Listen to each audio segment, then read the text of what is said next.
Hello everyone, my name is Umesh. Today I am going to explain about the semiconductor supply network simulation.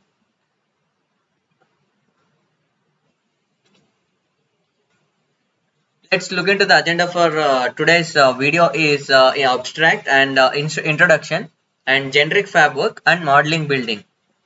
So very firstly we should know about the abstract.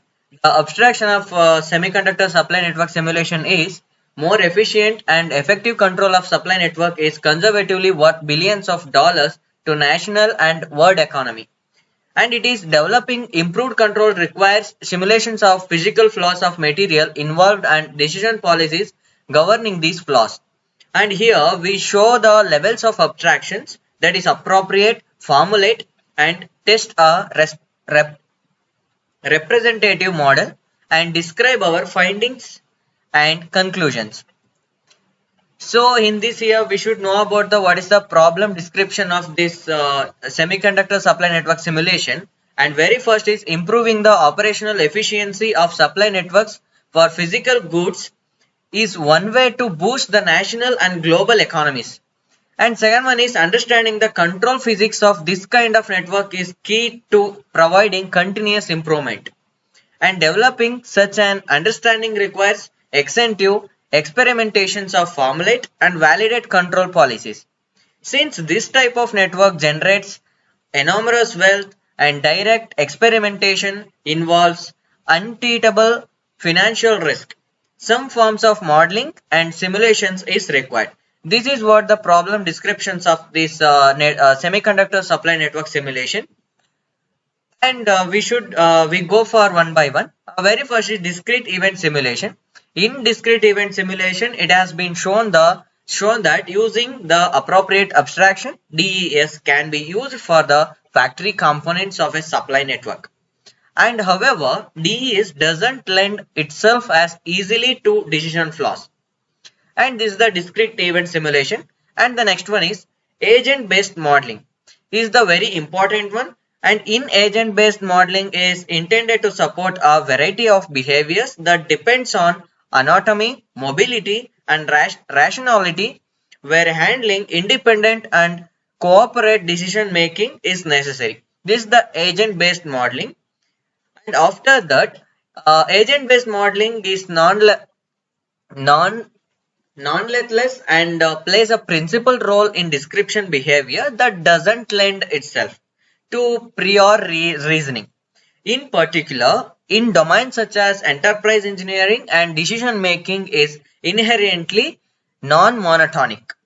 And one more important aspect is system dynamics. What are all the system dynamics involved in this is there has been much recent research using system dynamics for supply network modeling is Angerhofer and Angelites 2000, and the SD approach for analyzing behavior of complex systems include modeling the system as feedback loops, delays, turning the model into a set of quantitative equations and using simulations to observe the behavior of the system. And next coming to the approach, what are all the approach we need to do in this simulation?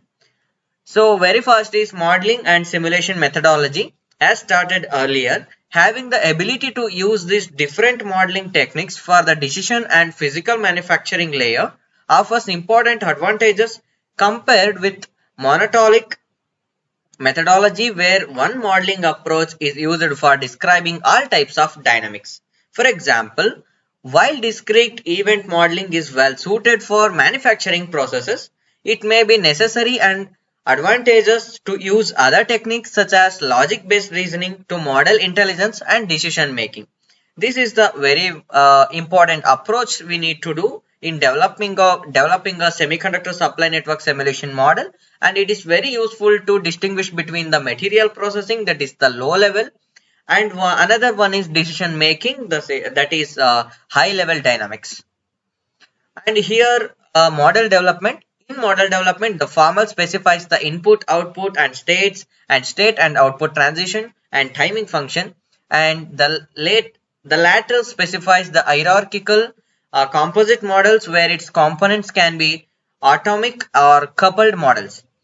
And the physical model decomposition, the DVS Java environment supports the inheritance for creating the atomic models. For these features has been used to extensively in creating our model, and the class hierarchy in shown in the figure 5. I will show it later. Then the viewable atomic model is a base model from which all the other atomic models are derived. The supply networks entity model provides common methods for synchronization, inventory reporting, and capacity management and the delay. And this is the figures of object hierarchy. I will tell it later. And the supply network components of this is the customer, and here the customer is directed to the viewable atomic and the processing line and the assembly test. This is the figure. And inventory holding. Inventory holding is modeled to behave like a store or a warehouse. When material arrives, it is added to the current pool of inventory. Material will not leave until an explicit release signal is received.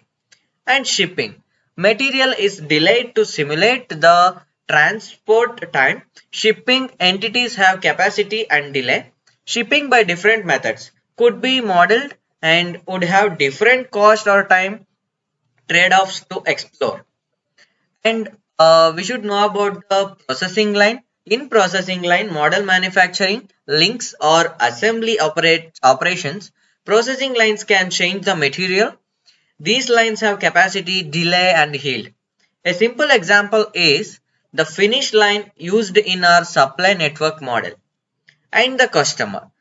In the customer can consume the order during each time period. Customer may change the order within a certain time window from the other order due to date, and they may cancel late order. If customer cancels more than 2 orders, average orders from customers could decrease. This is the customer usage of this semiconductor supply network simulation. And we should come to the what are all covered in this video is, we have shown the planning control algorithm can be separated out from the simulations of actual physical flaws of small segment of semiconductor supply network. And separations of these functions into two separate layers has not only simplified building the physical simulation, it has also provided an environment and facilities experimentations with different types of control policies.